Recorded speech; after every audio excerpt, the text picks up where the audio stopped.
Did most of this yesterday, but if you got any questions, I'll answer anything I can. So go ahead. What have you learned about Stephen F. Austin? What have I learned about Stephen F. Austin? They are probably what makes them go is I'm watching their quarterback and their running back. Their quarterback is really exceptional, and he's gotten better as the season's gone on. A really big kid, 6'5", 230, scrambles like the young man we just played against, but has a tremendous arm, and they do a great job in their passing game. So their running back is another candidate for awards for postseason honors a lot of time because all the rushing yards he has. So between the running back and the quarterback, it makes them very effective, and they score a lot of points. They're probably averaging 35, 40 points a game. So very good offensive football team. Defensively, I haven't got that far as in depth as on them right now as deep as I'd want to be, but they appear to be, again, they're very fast defense. Again, when you play a team like Stephen F. Austin, they've always been like that. They've got great DBs that can really cover, and then really fast linebackers. So it's a very fast defense is what I've seen to this point. Mark, have you ever run across the coaches at Central Arkansas before going to SFA? I have not. He was at Central Arkansas and did a really good job there, and then I lost track of him. I didn't know he had gone to Stephen F. Austin. And by the way, the quarterback is his son. His son transferred in there from the University of Texas San Antonio, and he's an exceptional player. The quarterback is, and he's only a sophomore. So, and every time he's played, he's gotten better. So he's an exceptional player. Can you think it'll probably be pretty much the same system then? Yeah, I would think what they've been. We studied the last few games, and there's enough games right now from this season that you don't have to go back to what they did at Central Arkansas because we've got 12 games traded, and they have our 12. So at this point in the season, you're going to do what you do, and so I anticipate the same thing they've been doing over this past season. How's our health? Actually, our health is good. It's actually very good for our standards. I mean, we're usually beat up right now, and it's actually very good. We've got a couple guys that we'll have to hold out of practice early this week, but it appears that everyone will be available for this weekend. A couple guys are in boots. That got hurt the other day with ankles, Xavier and Breon, but it appears those guys will work their way back and be back by Saturday. Going into this, what are a few things make you looking to tweak a little bit on either side of the ball? Well, we have to, off of last week, we have to do some things defensively to clean some things up. I mean, it wasn't drastic, but we did leak, as I call it, on defense last week. So we've got to shore that up some. And then offensively, you always have to gauge your plan to the type of defense that they play. So we'll have to take what we do and adapt it to what they do to finalize that plan. But this is, once you get in the playoffs, what's fun about it and what's a double-edged sword is that the teams haven't seen each other. In our league, we've seen each other. We know what to expect. We know kind of the temperament of the teams that we play and the personalities of them. This one you don't. This is kind of out there that this will all be new. It'll be new to them for us, and it'll be us new to them. And that's kind of the challenge of it all. Is when you walk out of there on Saturday, you really don't know.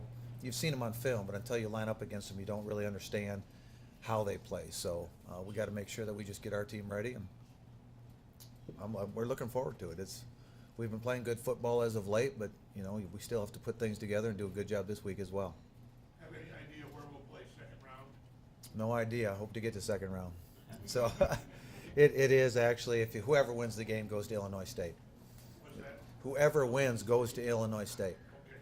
So yeah, there's 8 seeded teams that got the weekend off, and then whoever wins these games will go play those 8 seeded teams. So whoever wins this game will go to Illinois State. Do you have any exotics in your playbook? Do I have any exotics? I've got a lot of exotics. You just haven't seen them yet. That's why they're exotic.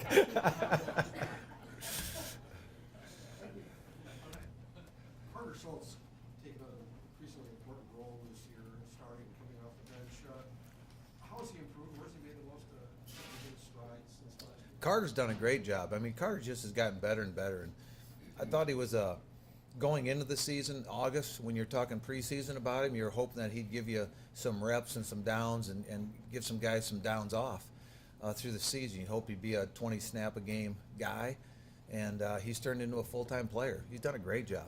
His upside is he's really gotten bigger and stronger throughout the summer up to this point. He's done a great job through the season to actually still get stronger what he does in the weight room, and he plays so hard all the time. He's got a great motor. So with all those things said, he's been very impactful to us of how he's played, and between him and Ike, I think they've been really difference makers for us that maybe weren't as expected to be the type of players they've become for us this season. So it's been a great year for Carter, and hopefully he continues to get better. You've had 8-man guys come in this program before.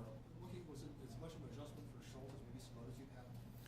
Yeah, I think it's more the position. If you play D line, I think it's probably very similar, maybe to 8-man, because your hands on the ground and it's attack the edges, and it's 3 techniques and 5 techniques. But I've had interesting teaching to guys that have played skilled positions that had to do other things within the game.